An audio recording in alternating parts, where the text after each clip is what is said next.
시한부 인생을 살아가는 사람이 내가 어떤 삶으로 마감을 할지를 알면 그 삶이 기쁠 수 있겠느냐는 거죠. 이런 괴물 같은 지식, 주님께서 나면서부터 이 운명을 아셨대요. 기르케고르의 6번째 기도입니다. 제가 주님을 따르기 위한 기도라고 제목을 달았습니다. 기도를 같이 나누도록 하겠습니다. 이미 모든 운명을 아셨던 주님, 그러나 절대로 물러서지 않았던 주님. 주님, 당신은 비천과 가난 속에서 태어나셨습니다. 그러나 비천과 가난 속에서 세상 죄를 지고 가셨습니다. 결국 세상에서 조롱받고 비난받고 버림받고 침뱉음을 당하며 심지어는 하나님께도 버림을 받았습니다. 결국 수치스러운 죽음으로 고개를 숙여야 했습니다. 영원한 승리자이신 주님은 살아서 적을 정복하지 못했으나 죽으심으로 심지어는 죽음까지 정복했습니다. 주님은 고개를 다시 들었습니다. 그러나 하늘 높이 오르셨습니다. 주님, 우리도 당신을 따르게 하소서. 자, 이 기도는 주님을 따르기 위한 단 하나의 간구를 갖고 있습니다. 그런데 이거는 굉장히 중요한 기도 중에 하나입니다. 이 기도는 기르케고르의 자기 시험을 위하여의 그 2장에 나와 있는 기도를 여러분들에게 소개했습니다. 이미 모든 운명을 아셨던 주님. 이거는 성경에서 보면요, 예수님은 고난과 죽음을 3번이나 예언을 하는 장면을 암시하는 내용입니다. 모든 운명을 아셨던 주님. 기르케고르는 여기에서 어떤 설명을 하느냐. 여러분들은 내가 어떤 비극적인 죽을지를 미리 알았다면 여러분 행복하게 살 수 있겠습니까?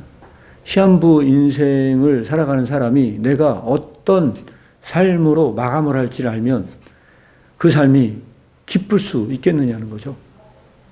이런 괴물 같은 지식, 주님께서 나면서부터 이 운명을 아셨대요. 인간에게는 허용될 수 없는 지식이래요. 인간이 알면 다치는 지식이에요. 그래서 인간은 이런 지식은 가려져 있대요. 그런데 예수님은 나면서부터 이 운명을 다 아셨어요. 비극적인 죽음을. 백합이 내일 아궁이에 타서 죽는다면, 오늘 그걸 알았다면 그늘 오는 꽃을 활짝 피울 수 있을지 반문합니다. 기르케고르는 예수님은 백합처럼 사셨대요. 내일 아궁이에 타서 죽는 걸 알았지만 그 한날 꽃을 피우는 삶을 사셨대요. 이 모든 운명을 아셨던 주님. 그러나 절대로 물러서지 않았던 점. 그 주님은 그렇게 백합처럼 내일 아궁이에 타서 불에 타서 죽지만 오늘 꽃을 활짝 피우는 백합과 같은 삶을 사셨다는 겁니다. 주님, 당신은 비천과 가난 속에서 태어나셨습니다. 그러나 비천과 가난 속에서 세상 죄를 지고 가셨습니다. 이거는 정말로 비극적인 거를 암시하고 있는데요.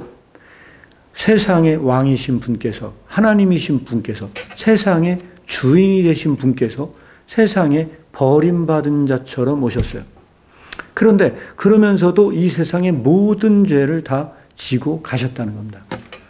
이거는 요한복음 1장 29절과 관련이 있는데, 이튿날 요한이 예수께서 자기에게 나오심을 보고 이르되 보라, 세상 죄를 지고 가는 하나님의 어린 양이다 를 암시합니다. 결국 세상에서 조롱받고 비난받고 버림받고 침뱉음을 당하며 심지어는 하나님께도 버림을 받았어요. 이거는 뭘 얘기합니까?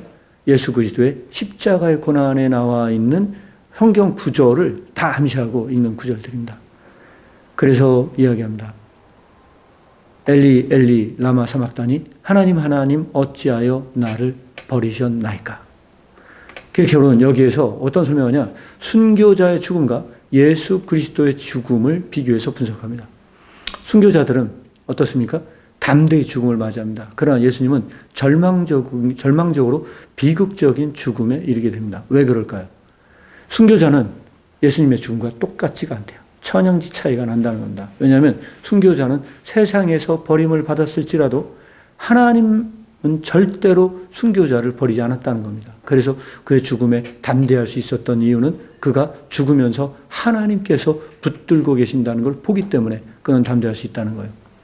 예수 그리스도의 죽음은 어떻습니까?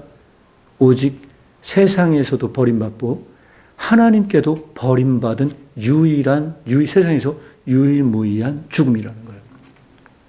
이게 바로 순교자적인 죽음과 예수 그리스도의 차이라고 이 책은 설명하고 있습니다. 그런데 이 기도는 바로 그걸 암시하고 있습니다. 하나님께도 버림을 받았다는 겁니다. 이거는 충격적인 사실인데 이 세상에 누구도 크리스천 중에 하나님께 버림받은 사람은 없지만 그리스도의 죽음은 바로 그러한 의미를 지니고 있다는 겁니다. 결국 수치스러운 죽음으로 고개를 떨궈야 했습니다. 그런데 어떻습니까? 이게 바로 기독교적인 승리라는 거예요. 메시아적 승리는 이 세상의 영웅의 승리와는 근본적으로 다릅니다. 영원한 승리자이신 주님. 주님은 살아서 적을 정복하지 못했으나 죽으심으로 심지어는 죽음까지도 정복했다는 거예요. 그래서 기독교원 일기에다가 쓴 말이 하나 있습니다. 어떤 말을 썼냐? 죽음만큼 강한 권력자도 없다. 누구도 그 죽음의 권력 앞에서 단 한 명도 일어난 사람은 존재하지 않기 때문에 그렇다는 거예요. 그런데 주님께서는 어떻습니까? 죽으심으로 그 죽음까지도 정복했던 유일한 승리라는 것입니다. 이것은 고린도전서 5장 15장 55절에서 58절을 암시하고 있는 부분입니다. 사망아 너의 승리가 어디 있느냐? 사망아 내가 쏘는 것이 어디 있느냐?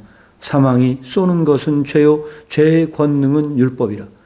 우리 주 예수 그리스도로 말미암아 우리에게 승리를 주시는 하나님께 감사하노니 그러므로 내 사랑하는 형제들아 견실하며 흔들리지 말고 항상 주의 일에 더욱 힘쓰는 자들이 되라.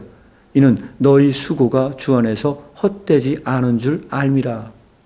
바로 그런 승리라는 겁니다. 주님은 다시 고개를 들었습니다. 그리고 하늘 높이 오르셨습니다.